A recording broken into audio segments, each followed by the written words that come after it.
It's a question that pops up surprisingly often, a seemingly brilliant idea born from a growing crisis.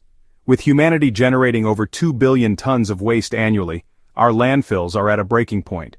So why not turn to one of nature's most powerful forces? The image is compelling, our garbage disappearing forever into a churning lake of fire, a giant planetary incinerator. It feels like the perfect answer to a messy, human-made problem.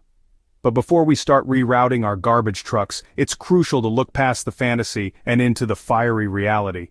The first, most glaring hurdle is logistics. The kind of volcano you're picturing, a shield volcano with an accessible lava lake, is incredibly rare.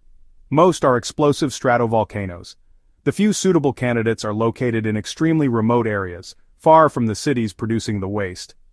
Imagine the monumental cost of building and maintaining roads up treacherous mountain slopes. The carbon footprint from a constant convoy of trucks would be colossal, ironically adding to the pollution we're trying to eliminate. The sheer danger to workers makes the entire concept a logistical nightmare from the start. But even if we solve the logistics, the science delivers the final verdict. Lava is incredibly dense molten rock. Trash wouldn't sink, it would float on the surface, releasing toxic smoke. Worse, our garbage is full of moisture.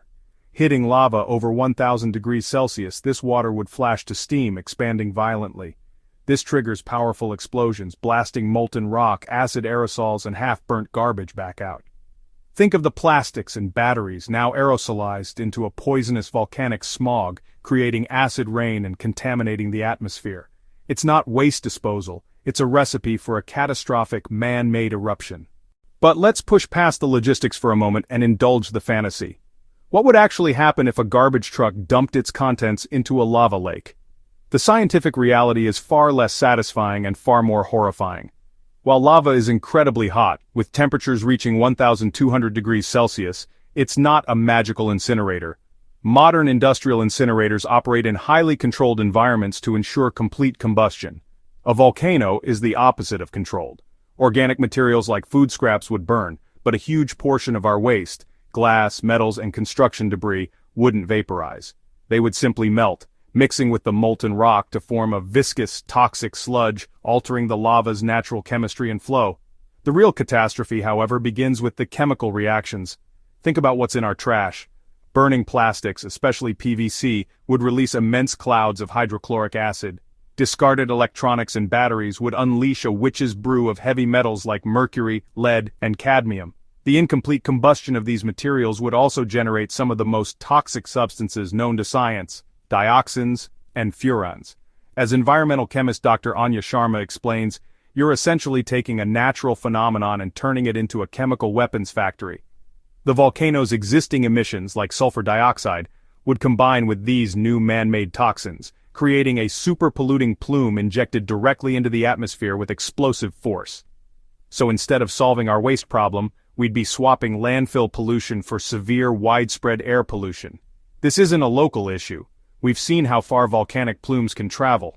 When Iceland's Eyjafjallajökull erupted in 2010, its ash clouds shut down air travel across Europe. Now, imagine that same plume laced with concentrated dioxins and heavy metals. These toxins would ride the jet stream for thousands of miles, eventually falling back to Earth as highly corrosive acid rain. This fallout would poison soil, contaminate drinking water reservoirs, and decimate forests and farmland. The toxic particles would enter the food chain, accumulating in fish, wildlife, and eventually us, creating a public health crisis on a planetary scale. And even if we accepted this apocalyptic outcome, the plan fails on a basic practical level. First, density. Lava is molten rock, about 3 times denser than water.